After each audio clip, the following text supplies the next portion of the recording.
ओम श्री गणेशाय नमः।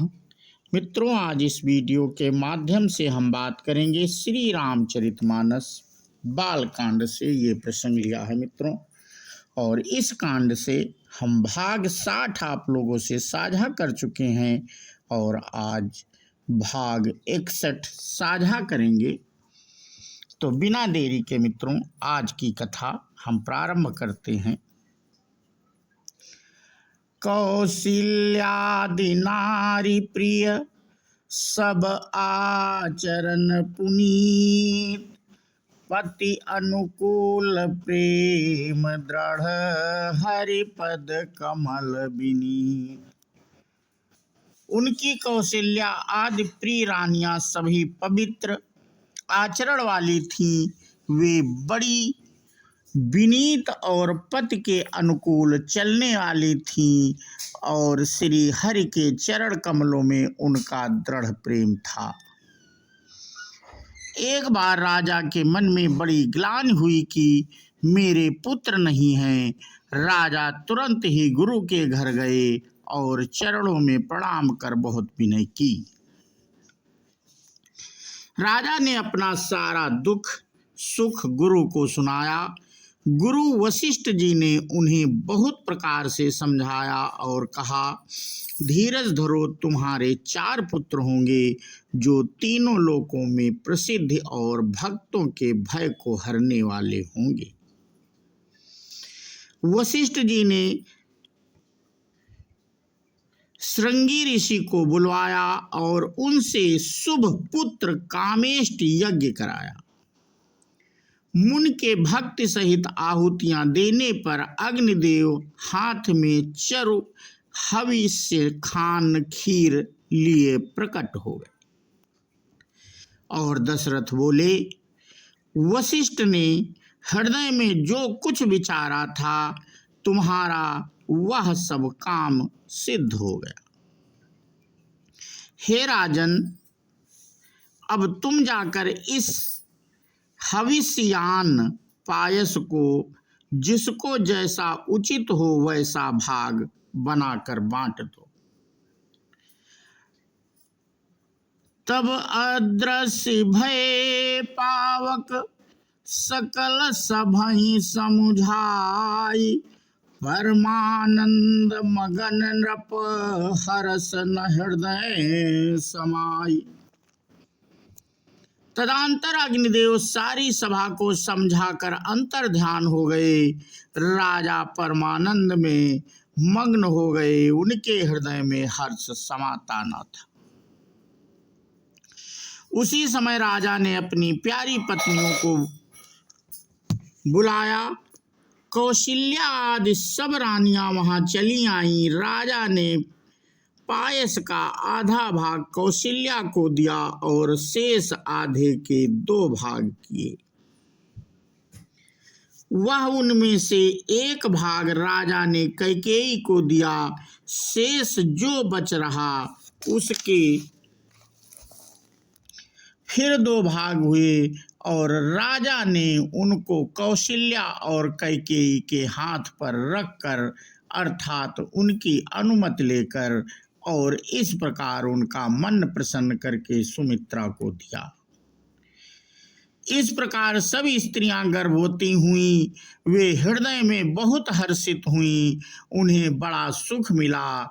जिस दिन से हरि लीला से ही गर्भ में आए, सब लोकों में सुख और संपत्ति छा गई। शोभाशील और तेज की खान बनी हुई सब रानियां महल में सुशोभित हुईं। इस प्रकार कुछ समय सुखपूर्वक बीता और अवसर आ गया जिसमें प्रभु को प्रकट होना था।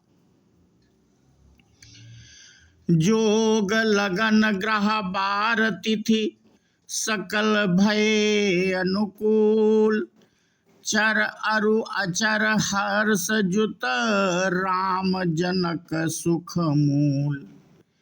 योग लग्न ग्रह वार और तिथि सभी अनुकूल हो गए। जड़ और चेतन सब हर्ष से भर गए, क्योंकि श्री राम का जन्म सुख का मूल है। पवित्र चैत का महीना था। नवमी तिथि थी, शुक्ल पक्ष, और भगवान का प्रिय अभिजित मुहूर्त था। दोपहर का समय था। ना बहुत सर्दी थी, ना धूप गर्मी थी। वह पवित्र समय सब लोगों को शांति देने वाला था। शीतल मंद सुगंधित पवन बह रहा था। देवता हर्षित थे और संतों के मन में बड़ा चाव था। वन फूले हुए थे। पर्वतों के समूह मणियों से जगमगा रहे थे और सारी नदियां अमृत धारा बहा रही थी।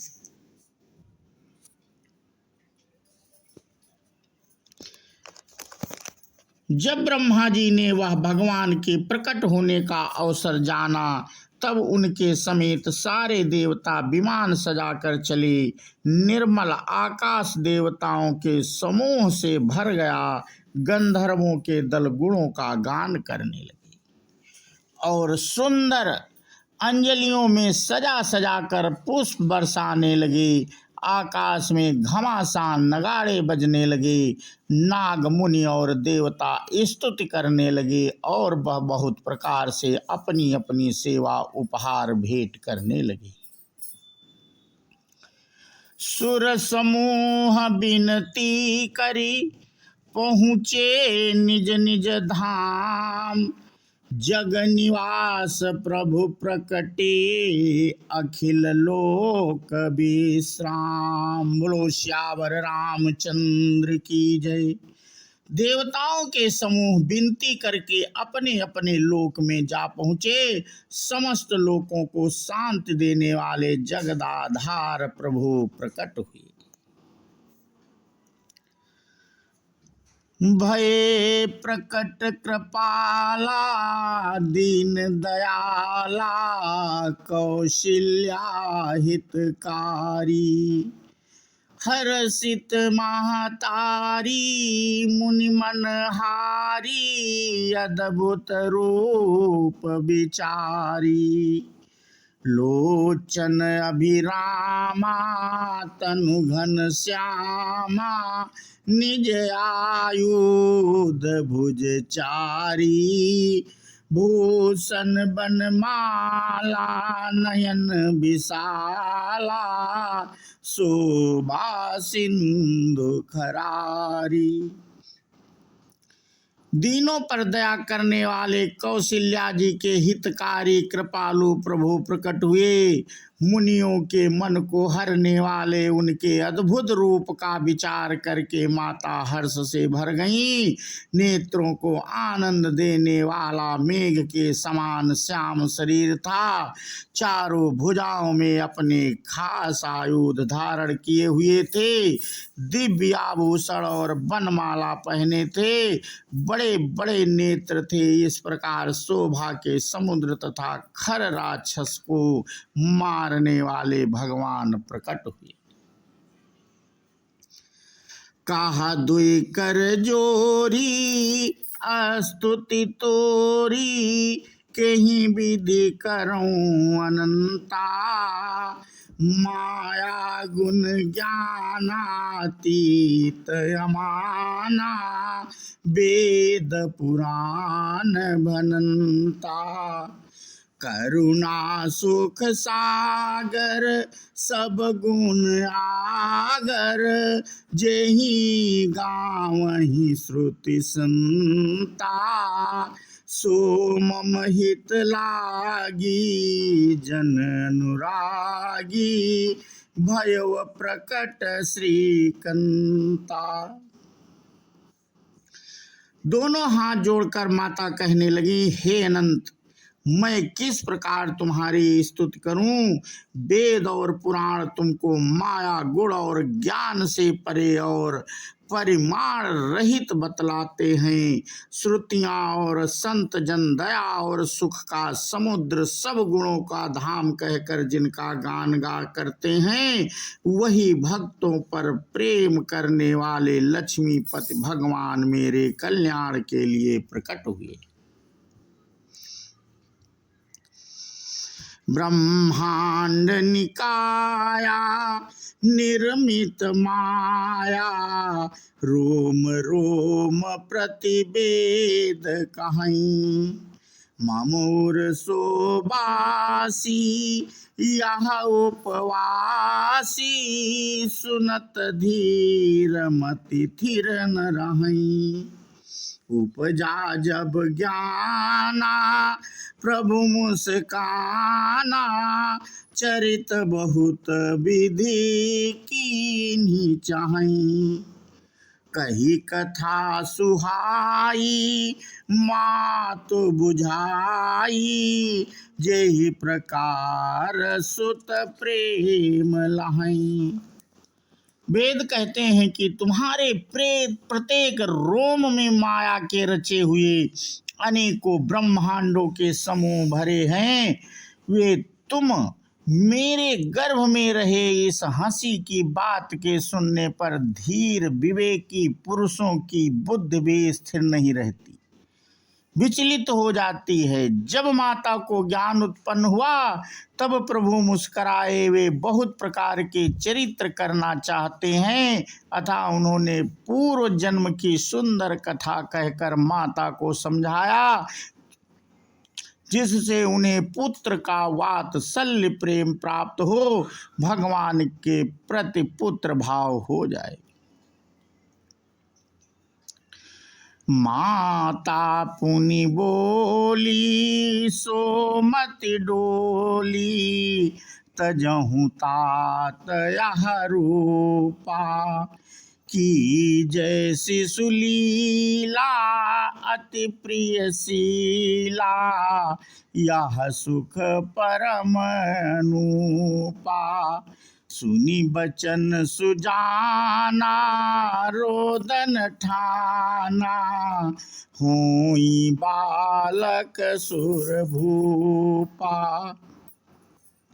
यह चरित जो गावहीं हरिपद पावहीं, ते न परहीं भवकूपा। माता की वह बुद्धि बदल गई। तब वह फिर बोली, हे तात, यह रूप छोड़कर अत्यंत प्रिय बाल लीला करो, मेरे लिए यह सुख परम अनुपम होगा। माता का यह वचन सुनकर देवताओं के स्वामी सुजान भगवान बालक रूप होकर रोना शुरू कर दिया। तुलसीदास जी कहते हैं, जो इस चरित्र का गान करते हैं वे श्री हरि का पद पाते हैं और फिर संसार रूपी कूप में नहीं गिरते। तो मित्रों, आज का प्रसंग हम यहीं पे समाप्त करते हैं और इसके आगे की कथा हम अपने अगले वीडियो के माध्यम से साझा करेंगे। बोलो सियावर रामचंद्र की जय, हनुमान जी की जय। जय हिंद, जय भारत।